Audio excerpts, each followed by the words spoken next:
Well, new characters, a new team, and a new Oliver brings us back to the old era we missed.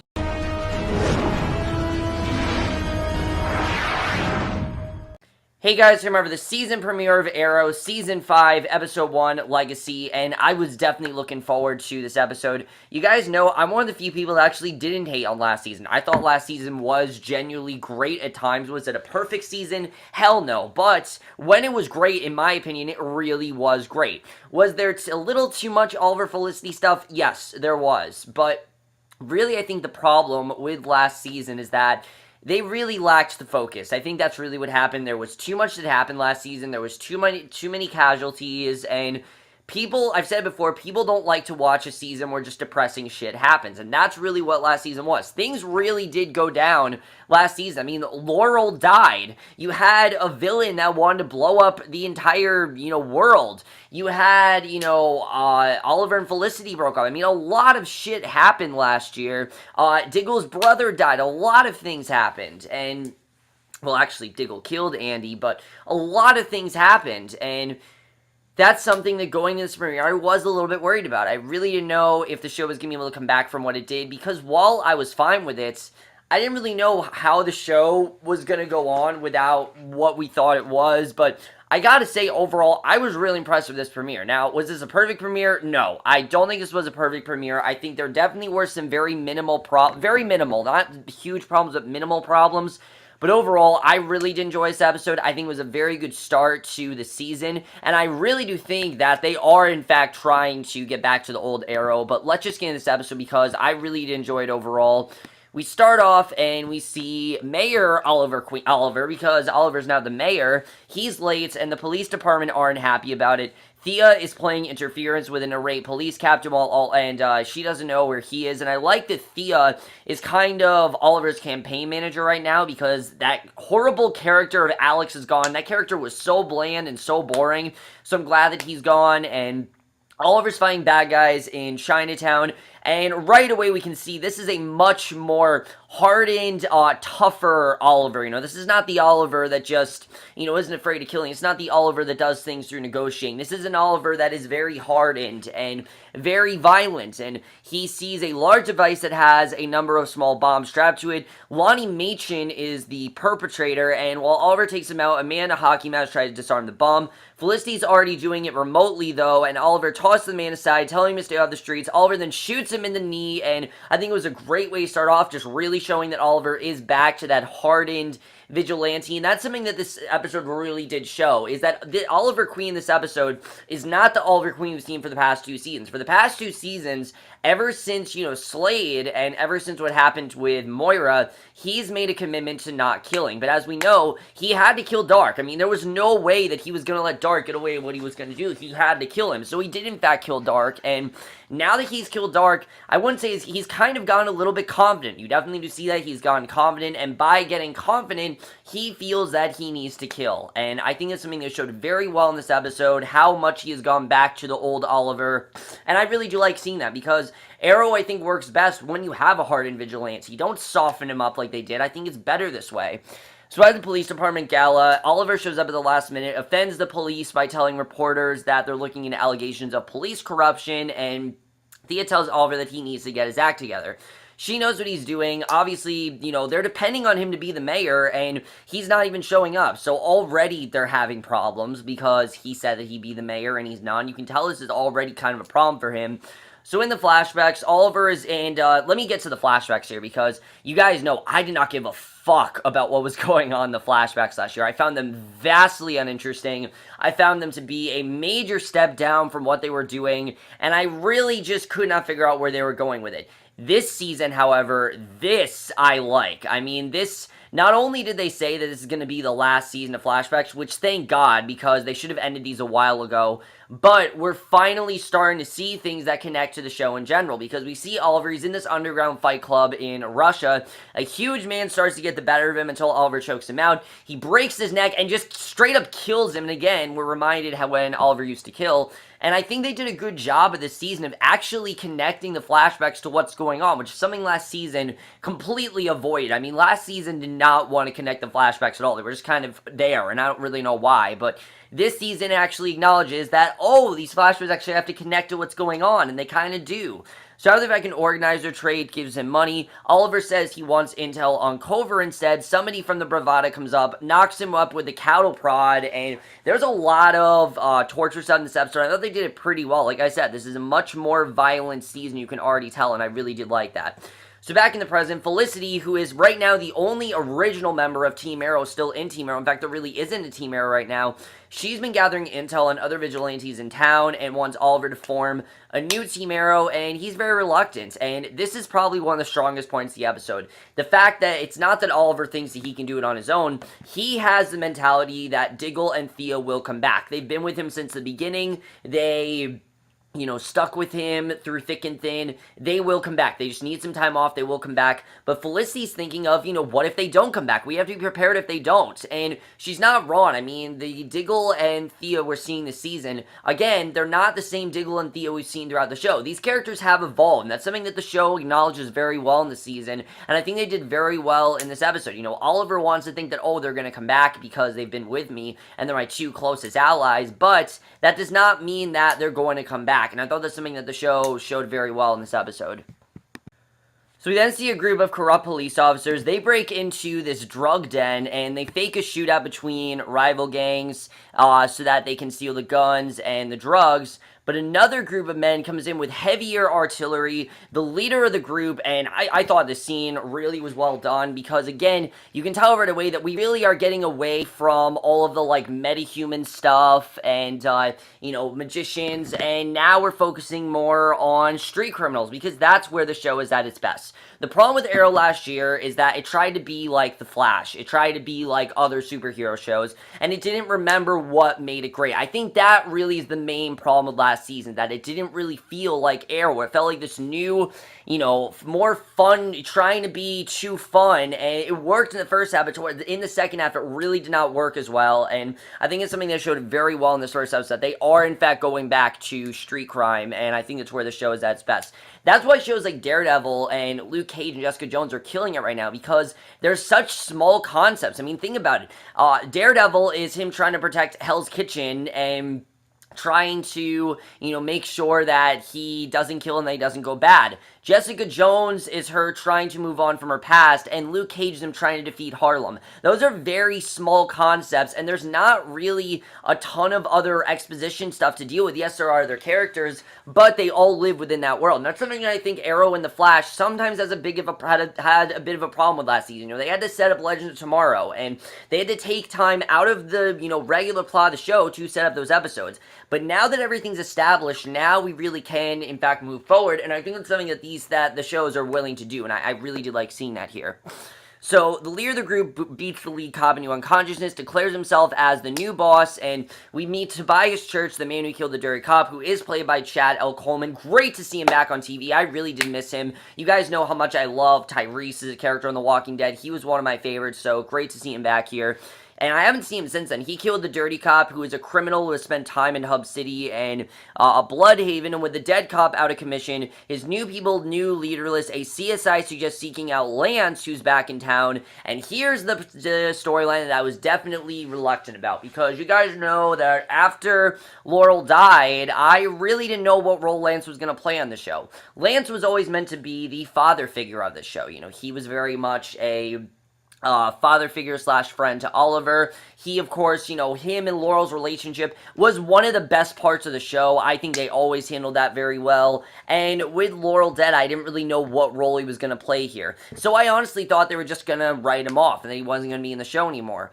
But I do like the direction they're going with him this season. Now, do I think that he needs to be in every episode? No, because I just don't feel Lance plays as much of a substantial role. But I do like where they're headed with him, nevertheless. So he goes to visit Lance, and the best way to describe Lance is what we saw with Joe last night in The Flash, but in actual reality.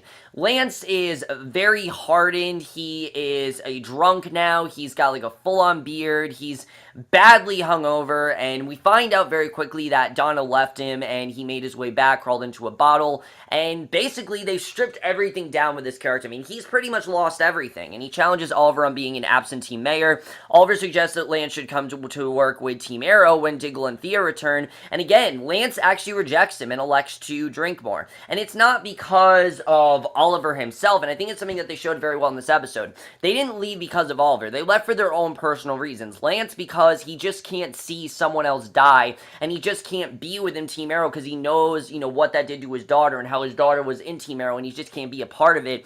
Diggle and Thea left because Thea wanted to be her own person, and Diggle, wanted to protect his family. So Oliver invites him to come to a ceremony honoring Laurel in hopes to get him over, Laurel's death and everything. And you can tell that he really has taken a hard time moving on from Laurel's death, which I thought was well done. I did like seeing overall.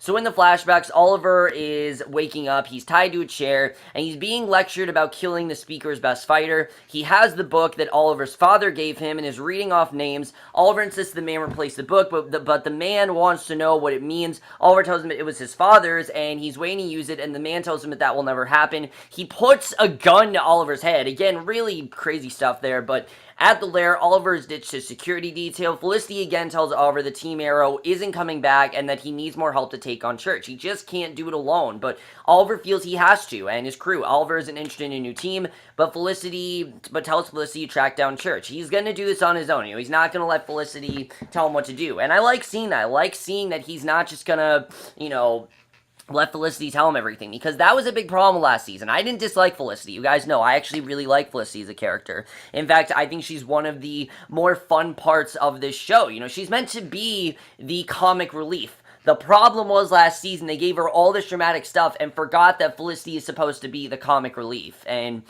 she's back to being the comic relief this season. But I like her and Oliver as friends because I think it just works a lot better than them in a relationship.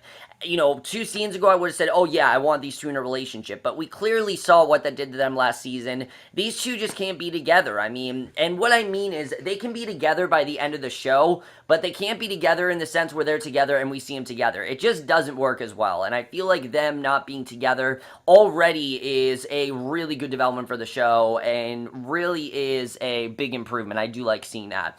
So, I forgot how much I miss seeing Oliver and Felicity as just friends, because they work very well in this episode, and I like that there's not a lot of animosity between the two of them. Obviously, things are different because they dated and things like that, but the episode doesn't really hint, and I thought it was interesting the way they did that, but it didn't really feel as the episode was forgetting it happened. The episode is acknowledging the past, but it's moving forward, and that's a big part of this entire episode, is moving forward, going into a new direction, and I'm all for them going in that direction. So Oliver leaves, and Curtis comes in, who seems to be an official member of Team Arrow. Felicity convinced him to go check out an address she has for a wild dog, what they're calling the man in the hockey mask, and driving around, now I was thinking, wait, that's Diggle's mask, actually, because that's what Diggle wore last year, but I guess they're not doing that, but driving around the back of the truck, Church tells his crew that to really be in charge of the city, they need to take down the biggest guy, and that, of course, is Green Arrow. They're gonna get bait, and on the docks, Oliver unveils a statue for a black canary, but as the press descends on him, the ceremony is interrupted by a group of Church's men. I did like the scene with Oliver overall, where he's with, where he's talking about Laurel and the impact that she had and how they need to remember, Laurel and everything. I thought that was a good scene overall, but as the press descends on him, the ceremony is interrupted by a group of Church's men. They shoot up some cops, they kidnap Oliver, and that scene was crazy the way that was done. At the lair, Felicity wants Thea to suit up, but Thea wants her to look into other sources of intel to track a stolen SWAT truck, which was actually used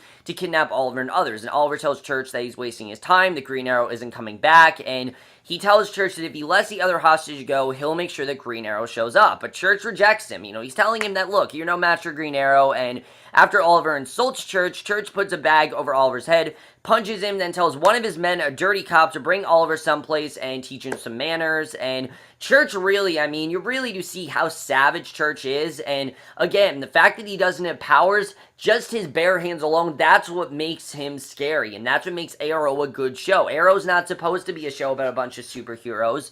It's supposed to be a show about street crime and vigilantes, and the show really did get back to that.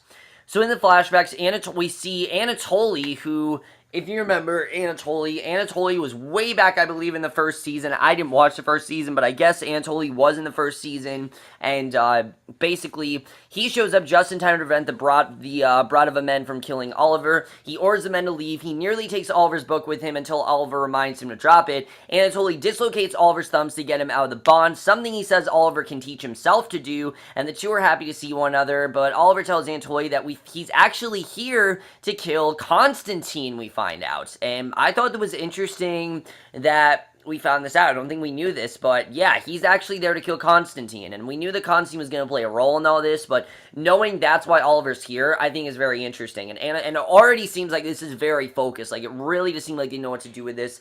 Anatoly tells him that if that's the case, he did Oliver no favors by saving his life, and you know, if he's there to kill Constantine, then he's probably going to die anyway. So, I'm really liking this dynamic so far. I like where they're going with this, and again, it's a hell of a lot more interesting than whatever the fuck was going on with Oliver and Tiana last year. I could not give a shit about what was going on there. But at the lair, Lance comes and tells Thea that he has a location on Church, and I really did love this scene. I can't really remember a time when Lance and Thea were together, just the two of them, where they had a scene, you know, interaction, things like that. But now that the cast is relatively much smaller, you know, we don't have Laurel, we don't have Sarah, Lance needs some female to interact with, and Thea, I think, is the perfect person for him to do that with. They've gone through very similar circumstances. Thea's had a number of great losses. You know, she kind of had an identity crisis last year, and Lance in general is just kind of a wreck. And he tells Thea he has a location on Church. He's using the city traffic cameras to give Green Arrow a way to find him, and I like that they're not really part of Team Arrow, but they're still kind of helping him. So he tells Thea to get out there and fight. She says she can. She finally feels, and that the reason she doesn't is because she finally feels normal, and she's scared of losing real life like Laurel did, because Laurel thought that, you know, she kind of lost that real life. You know, she felt like she could do anything. She felt like her as the Black Canary, it was her agenda to go out and, you know, remember, she wanted to confront Dark on her own, if you remember in that. And she's worried that the same thing's going to happen to her. And I thought this was a very strong scene. Willa Holland really did a great job here, and I really did love her performance here, because yeah, I mean, now that she doesn't have Malcolm on her tail constantly telling her you have to be this way and you have to do this, she wants to be her own person, and I really like seeing that. Lance tells her that he understands the need to hit pause on life, but that he can't. They just need to get on with it, and they need to move forward. And again, that's really the theme with this season, is moving forward and forgetting about all the shit that happened last season. Not forgetting about it, but moving on from it. Obviously, yes, it happened, but they have to move on, and that's something that Thea, we don't really know if she wants to do, and I thought it was a very strong scene. I like the way that those two really are trying to move on. Lance is in a position where I don't really know if he's moving on the best way, but he's definitely trying to, and I like seeing that. So in the back room of the power plant, where Church and the hostages revealed to be members of the city council, we find out are the dirty cop starts being on Oliver, tells the man that if you hit me again, I'll kill you. The cop tells him that he's delusional, but Oliver has dislocated his thumbs, broken free of the chair. He kills the man, telling him nobody can know his secrets, and he and Speedy, yes, she's in the Speedy costume right now, she's just arrived, and they make their escape. Oliver explains that they can't save the hostages without setting off some failsafes that would kill all the hostages, and obviously, Thea gets kind of upset. Oliver and Thea argue about whether or not lethal force is justified in their line of work. Oliver says he's done holding back because if he, and I like what he says, he feels that if he had killed Dark early on, he would have saved Laurel. And what this is doing is showing that this isn't just coming out of left field, that Oliver is thinking back on maybe I should have killed him earlier. And honestly, I called it. I said that Dark is going to be the person that Oliver is going to have to kill. I thought he was going to kill Dark after what happened to Felicity, but he didn't. And he's very regretful of that, and he really feels that he can't do this no-kill attitude anymore. He needs to do something different. He needs a new method, and he tells Thea that Malcolm was right. Either Oliver has to be willing to do whatever's necessary, or he shouldn't be out there, and what doing was necessary sometimes means you have to do some things that are unjust, but in this sense aren't unjust, and Thea says that's why she can't do it ever again. She just can't risk it. She knows that she feels she's gonna go rogue. She feels she's gonna be out of control, and she just feels she can't really handle it anymore. I thought it was a very well done scene, though. I think they really did show how different things were between Oliver and Felicity, and I mean Oliver and Thea, and how different a paths these two really on. I mean, we definitely do see that, and I really enjoyed that. And it really does show, you know, that Oliver, again, he's gone this direction for a reason, and I thought they did a very good job with that. So Felicity once again tries to sell Oliver on the idea of a new Team Arrow. She tells him that they're already out there on the streets with or without his blessing, but he is reluctant to train them. And I will say I did think some of these scenes were a bit too repetitive, but Felicity tells her to remember the promise he made to Laurel on her deathbed, but Oliver still isn't hearing what she has to say. And we do eventually find out what she said. We'll get into that, but we then see, I thought it was interesting to see, we do in fact, hear, because we never heard what Laurel's promise was, but back in Russia, Anatoly warns Oliver that Kovar has an army behind him, but tells him that if Oliver wants to listen to him, he can get him close to the men. He tells Oliver that the shark does not swim, it drowns, and that Oliver needs to forget the promise he made in the past and move on. Just like how he needs to forget the promise he made to Laurel and move on from that. That is a brilliant connection, honestly. I love that connection, because again, it was completely gone from last season. There was no connection to what was going on. There wasn't really a rhyme or reason as to what was going on. So Oliver asked him if he's going to help or not. Knavzi, sorry, I don't know if I'm pronouncing his name wrong, but he says yes, and I thought that was a very well done scene. So Curtis walking around a bad part of town calls Felicity about Wild Dog before being jumped and mugged, and just seeing Curtis be mugged, really to show that this season is no joking matter, that there are going to be stakes this season. And back at the Black Canary statue on the waterfront, Oliver calls Diggle and gets a voicemail. So Lance joins Oliver, who recites the proverb about the shark back to Lance. The pair agree to move forward together, and Lance gives him a dossier of a small handful of officers to help Oliver, Assessor, and as Green Arrow move forward. And Oliver agrees instantly, saying it's what Laurel would have wanted. And then we finally get to see what Laurel promised Oliver. And I know some people were let down by what she promised him, but I thought this genuinely did make sense. We see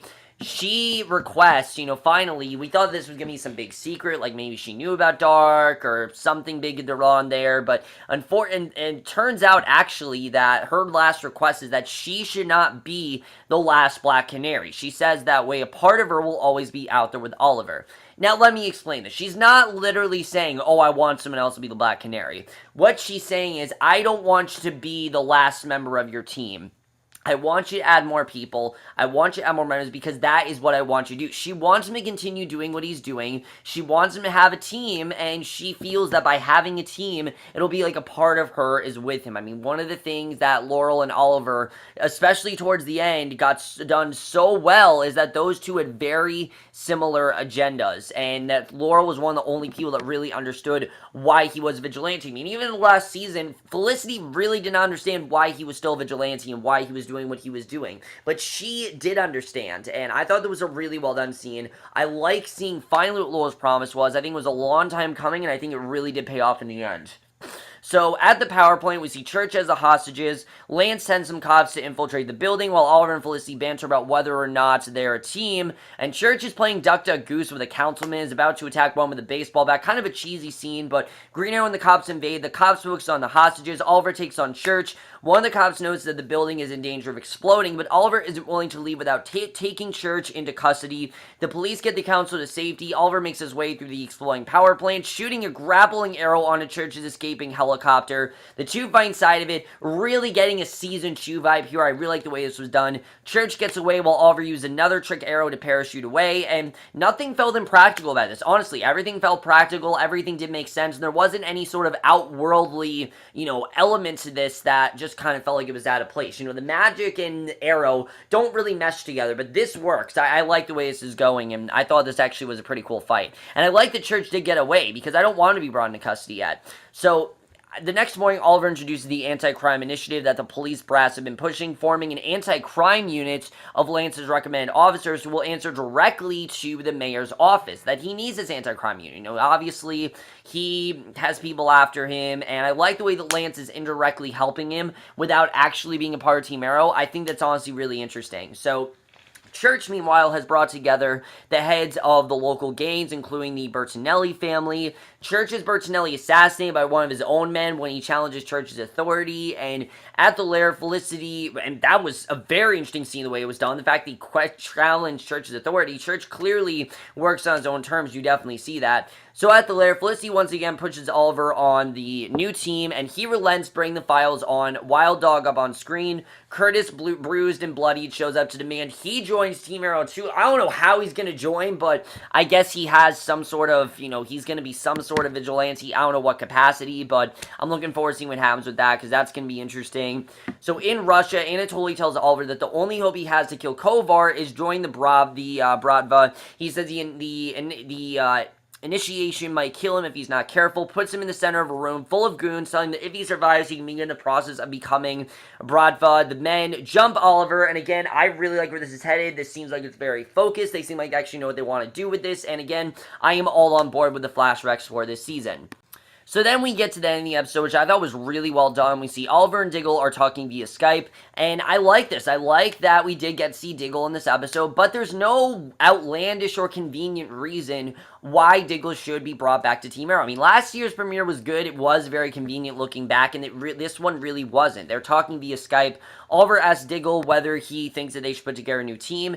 Diggle says yes, and Oliver's a little disappointed that Diggle isn't clinging to the past like he was, and Diggle asks what the statue is of Oliver's relationship with Felicity, and of course, there isn't really one right now, and I thought overall it was a very interesting scene telling Diggle, telling him to move forward, and you can tell that Diggle really isn't dwelling on the past because he's really moved on. I did like seeing that. I'm looking forward to seeing more of this side of Diggle as the season goes on, but then we get this really random scene with Felicity. She's at home on the couch. She's getting a back rub from a man who is decidedly not Oliver. This was a little bit dumb. Oh my god, Felicity's with another man. I don't know why they made this such a shocking thing. I mean, obviously, she's not with Oliver. She's an attractive girl. She's gonna be with some other guy. And I don't know if this is going to be a Ray Palmer situation. I hope to God it's not, because I actually really like that relationship, and I hope that it doesn't go in that direction. But I don't know anything about this guy. I don't know who the hell he is. We haven't gotten a name or anything, but I don't know why they made this such a big deal. It's not really a big deal. This part was a little bit weird, but other than that, I mean, that's really one of my only very minor nitpicks for the episode. But then we get to the ending. We see outside the police department, one of the cops from the anti-crime unit is heading home. He's attacked by a man in a black hood. He uses a bow and numerous blades, and the man just straight up kills him, says he is not the Green Arrow. We don't know who he is, but he's like a Black Arrow and everything. I don't know exactly who he is, but that is the way the episode ends. Really good stuff overall. Let's get in this episode so I can talk about what I really liked and where I think the season is headed overall. So right off the bat, I was very impressed with this premiere because, yes, this is a soft reboot of sorts, and yes, you could say that last season was. This season didn't have the convenient reasoning behind why, here's why Oliver should join the team, or here's why Diggle's going to come back, here's how Thea's going to come back. This season's not doing that. This season is getting them to move on from what happened and basically start anew, and I think it's very interesting to see. Oliver's now gone back to killing, Thea is kind of operating on her own terms, and Lance is doing every can to help Oliver because he feels like he should. And I mean, Oliver doesn't really have anyone. I thought that was really well done overall, and I really do like where his season is headed. Who is this guy, though, that is out there? If we have another, this Black Hood, I don't really know how I feel about his character yet, but I think it's going to be interesting to see what happens with that. I hope to God this is not one of those let's frame the Green Arrow things, because that got really dumb. We did this for 2 seasons now, and I really hope they don't do it again this season, but we'll have to see overall what's going on. I think that's going to be very interesting. Felicity's new boyfriend, I really don't care. I'm happy that she got a boyfriend, obviously, but I don't know why the show made such a big deal. I think it's kind of dumb the way they did that.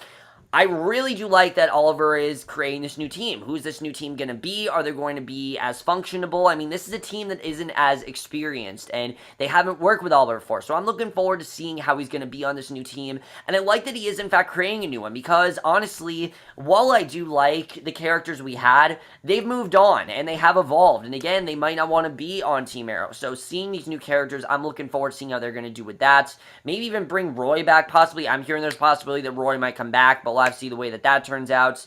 And then Curtis, what role is Curtis really going to play? Because I don't really know how he's going to join the team, but he wants to join the team, so we'll have to see the way that goes, because I really don't know how Curtis is going to join the team, and if there's even room for him, really, but we'll have to see. As far as this anti-crime unit, I'm looking forward to seeing the way that's all going to turn out. I mean, one person was already killed, so I don't think it's that strong, but we'll have to see. I really do like this character of Church, though. This is a very badass villain who seems very methodical and very much is someone who, he gets what he wants done. And the way he stands out from Dark is almost immediate. He doesn't seem indestructible. He doesn't seem like someone who is just so powerful and just can't be destroyed and things like that. that. That was a problem with Dark. As good as Neil McDonough was as that character was a bit cartoony. I will definitely say that. And a bit cartoony for Arrow. This character is a lot more stripped down, and I really do like where they're headed with Church overall. Looking forward to seeing where he is. And how does the Black Hood connect to Church? I don't know if he does, but I think definitely we'll have to see where that's going, because I think that's interesting. I liked Oliver's reasoning for killing. You know, he feels that because of what happened with Laurel, that he feels he needs to kill because he's no longer holding back. He's now killed Dark, and he feels like killing is the right way to go. So I'm looking forward to seeing where that's going to go. And the way that his ideals are clashing with Thea and with Felicity, I'm looking forward to seeing overall. And then the flashbacks. Like I said, I really think they've done a very astute job of making the flashbacks connect to this season, because Oliver has a reasoning for, getting over Tiana's death in the flashbacks, and he's moving on from Laurel's death in the present. And I thought that's a very good way to connect those two things. And the fact that they're both about, letting go of a promise he made, of him letting go of the promise he made to Laurel and letting go of the promise he made to Tiana, I think is really well done, and really to show the way the show does want to move forward. And my only real problem with this premiere, I have to say, is I do think they talked about this team way too much throughout the episode. There was definitely a little bit too much exposition. And then some of the bigger reveals, like Felicity's boyfriend, I didn't really think was that big of a deal. I don't know why they made such a big deal. But other than that, guys, let me know what you guys thought of this episode. Love your thoughts. And I'm definitely on board for what they're doing this season. I like that they're going in a more darker direction. And I like that they're keeping it simple. They're not getting too overly complicated. They're definitely trying to keep it as simple as possible. And I really do like that. That's my review. Hope you guys enjoy it. We'll see you guys in my next video. Also, it doesn't appear the Flashpoint has really altered Arrow all that much, but I'm sure it will later. We'll just have to see what happens with that. But we'll see you guys in my next video, which will be for tonight's episode of American Horror Story Roanoke, and we'll see you guys for that. Okay, bye.